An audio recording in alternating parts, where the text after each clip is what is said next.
Hoje, você vai conhecer a incrível história de dois dos monarcas mais importantes da história da Espanha e da Europa, Isabel de Castela e Fernando de Aragão, os chamados Reis Católicos.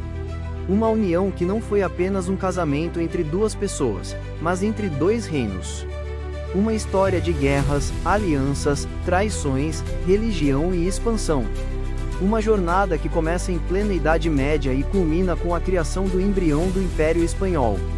Prepare-se para uma viagem no tempo, porque o passado molda o presente.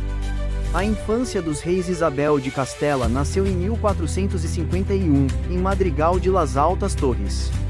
Desde pequena, foi envolvida em um turbilhão de intrigas políticas.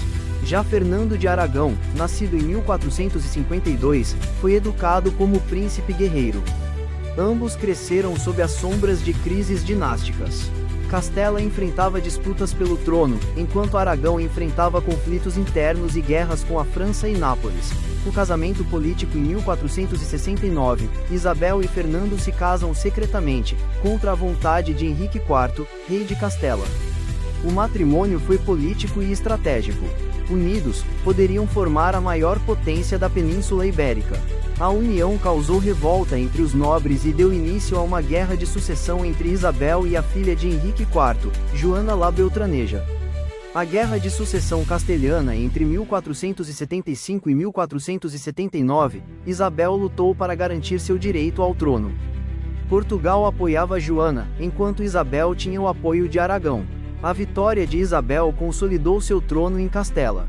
O Tratado de Alcáçovas pôs fim ao conflito e deu início ao domínio dos reis católicos. Unificação da Espanha. Embora Castela e Aragão continuassem reinos separados, a união pessoal dos dois tronos com Isabel e Fernando lançou as bases para a futura Espanha unificada.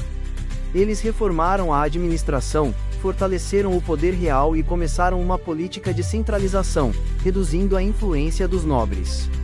A guerra contra os muçulmanos entre 1482 e 1492, lideraram a reconquista final contra o Reino de Granada, o último reduto muçulmano na Península Ibérica. Após 10 anos de guerra, os reis católicos conquistam Granada. Em 2 de janeiro de 1492, Boabdil, o último sultão, entrega as chaves da cidade. Era o fim de 800 anos de presença islâmica na Espanha. A Inquisição Espanhola. Para consolidar a unidade religiosa, os reis católicos instituem o Tribunal do Santo Ofício da Inquisição, com apoio do Papa. Judeus e muçulmanos foram pressionados a se converter ou abandonar o reino. A Inquisição perseguia hereges, falsos convertidos e dissidentes. A descoberta do Novo Mundo. Em 1492, Isabel aposta no projeto de um navegador genovês chamado Cristóvão Colombo.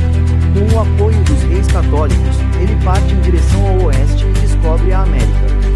Isso marca o início do Império Colonial Espanhol, que se expandiria pelos séculos seguintes.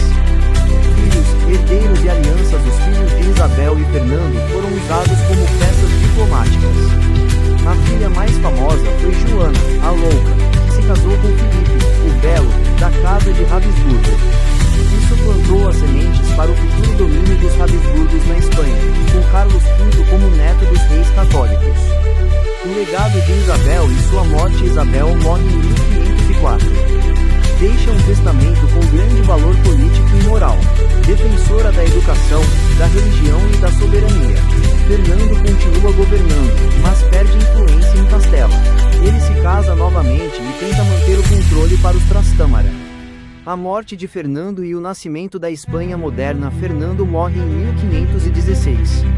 O neto Carlos I assume como rei, unificando definitivamente os dois reinos.